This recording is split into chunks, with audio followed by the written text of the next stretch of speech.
So I quit school, and if you're a Haitian, that you just don't do. It's gonna be good. hmm How did you feel about moving to the US at 14 without your parents? And what were the biggest challenges of adjusting to life in a new country, culture, and the family dynamic? I just moved to the U.S. at 14, and so when my parents told me that I was staying here, honestly, it shocked me, but it didn't at the same time because I knew they wanted me to move out here, but they didn't tell me that's what's going to happen. So I was very shocked that they would leave me without them living out here because I know how my parents are. But ultimately, I know they wanted better for me and they wanted me to be safe. So that was honestly their best option. I felt secure in the fact that I was going to my uncle's house, but ultimately I was like I'm basically gonna be here alone, and I don't know English for real, and I also don't know the school system. And the school system was very intimidating because everything was backwards as far as like the in Haiti, we have one classroom and we just switch teachers.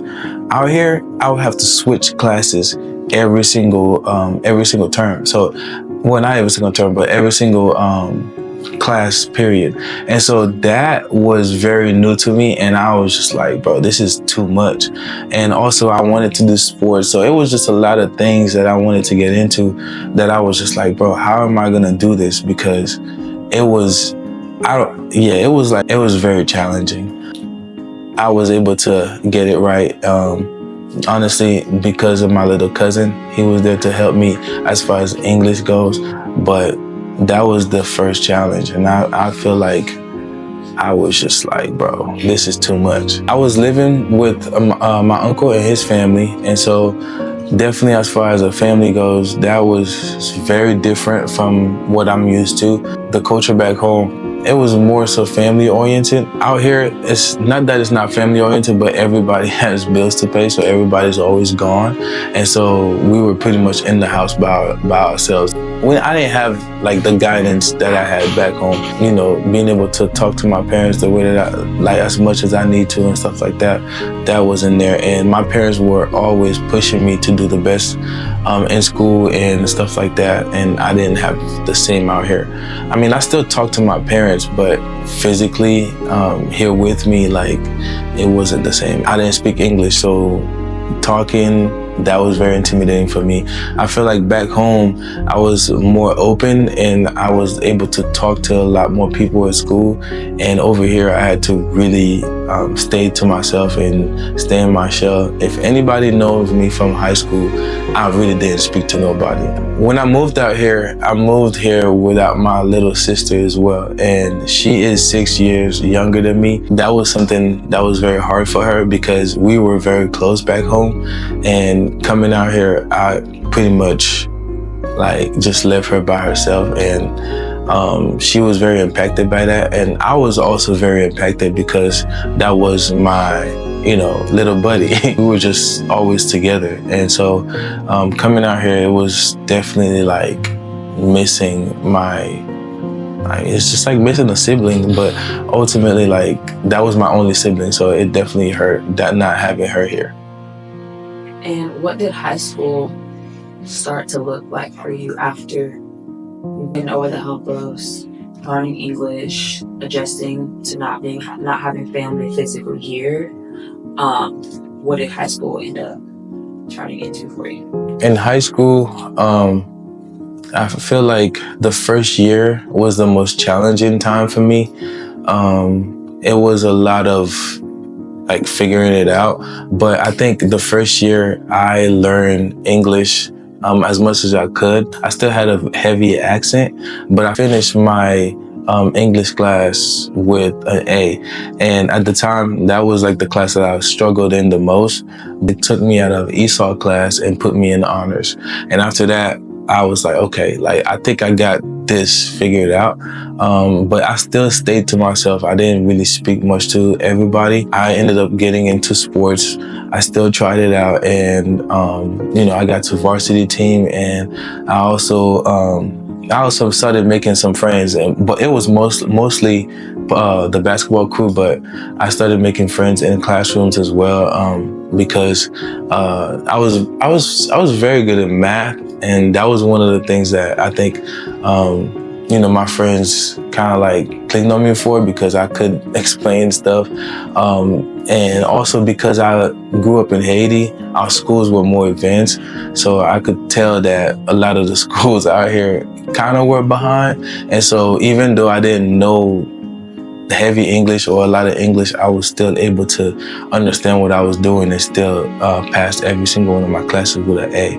And high school honestly turned out to be really good for me.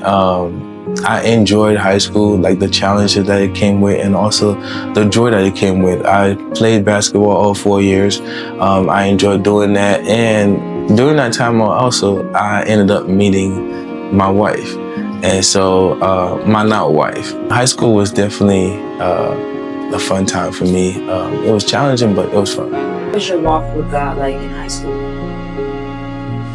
In high school, I truly can say I didn't truly have a relationship with the Lord. I think I had some form of understanding what being a Christian is, but I didn't know it. I didn't know Christianity on a deeper level. And so I was just going to church with my uncle's family every Sunday, and that was it. We weren't doing much outside of that because everybody was busy with work. And so I didn't really get to go deep in the word or even in prayer like I should have. But I think in high school, I was just pretty much lukewarm, if you want to call it that. You started to prepare for the real world and college and all the things. What did senior year look like for you? Like, you don't know God for real, but you know that you have big dreams. Like, how did going up to Haiti, everything that you have been through, kind of shape what your future goals were going to look like? So my senior year of high school, I was trying to figure out exactly what route I wanted to take. At first, I was battling going into business school, and I was also battling going into med school. So between those two, I was trying to figure out exactly what my path was going to look like, because back home, it was either you went to med school or you went to law school or you're in education. Honestly, it was those titles that kind of like made you, I guess, prestigious, or those titles made your money back home. And coming out here, I was just pursuing that because I wanted something different for my family. I wanted to make my parents proud, and I also just wanted better for myself and better for everybody else back home as well. It was definitely something that was weighing heavy on me, but ultimately I didn't have much guidance in the sense of trying to figure out what college was going to look like. And so I didn't really know how to apply for colleges, apply for scholarships, and all of that extra stuff. And so my senior year, I was just trying to finish high school pretty much. And then after that, just figuring out how to navigate the world later on. And so not having God with me definitely did not help, because I was very much so in the dark, and I didn't really know where I was going, but I just know I was going to school. And so, yeah, that was definitely something that I should have been more prepared on, but it's okay. Haitians don't play about school, so it was definitely something that I was just like, I have to do it, so I'm gonna do it. But to come with that decision, it was like COVID had happened, and so when COVID happened, schools were out and everything transferred online. And me, I'm not really good learning stuff online. Learning about school online. And so at that time, I'm like, okay, I don't really want to do school for real already, because I was falling out of love with it. And so now I'm just like, okay, I'm really about to quit school because I don't think this is for me anymore. And to do business, I don't think I'm gonna need to go to school for it, because we're in a new age and a new time, and I don't think school is necessarily the best way to go about this. And so for me, I was working at a car dealership at the time, because I had did about 2 years at the call center, and I started working at this car dealership. And working there, I started learning a lot of skills about sales, a lot of skills about customer service. Well, I learned customer service through the call center, but the face-to-face customer service, I learned that at the car dealership. And I learned a lot of skills basically about business at the car dealership. And so using that with me cutting hair on the side, it was definitely like, as it was given starting your own business. So at that point, I'm like, okay, I gotta figure this out. Like, which way or how does this make sense for me to quit school? Because if I do quit school, I have to come back to my parents or to everybody with something that is worth me quitting school. And so I did the math of like what I was supposed to do, as far as like number wise, how many clients I was supposed to cut and what I was supposed to charge, and to be able to sustain my bills and sustain everything else. And after that, like, the rest would figure itself out. And so I ended up, in the midst of it, I ended up quitting school, and I quit my job. So doing both of those, my parents, like, I was like, bro, like, how are they gonna take this?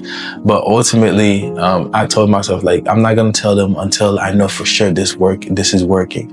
And so I had just quit my job, and I started working at this barbershop. And the first week of me working there, I think I made roughly about $1,000, and that was more than I was making in what, almost 2 weeks of working at the car dealership. I said, oh yeah, this is definitely going to be my new gig. And I know for a fact, like, it's probably not going to look the same every week, but if it's possible to make $1,000 on my first week, I know for a fact I can make it again. And so at that point, I'm like, okay, we're locked in. And on I think my third week of working at the barbershop, they made me manager of a new location that they had. And so I'm like, okay, this is going well. Like, I'm probably gonna start telling my parents soon. Boom, I get in a car accident and my car is totaled. So now I'm like, bro, the car was my way to get to work, and that was my only thing that I was doing. And my parents thought I was in school and working at the job. And I'm like, okay, now I really have to tell them, because I was really commuting 50 minutes away to the barbershop. And so now it's like, I do need a car. And that was very challenging for me, because I'm just like, I just quit everything. And so I don't really have money saved. And so at that point, like, I had to really work my way to make some extra money, and then buy myself a new car. And after that, I was really like on my own trying to figure it out, because my parents were very upset of me quitting school, and they were still on me like, why did you stop? And when are you gonna go back and all that? I didn't have no answers for them.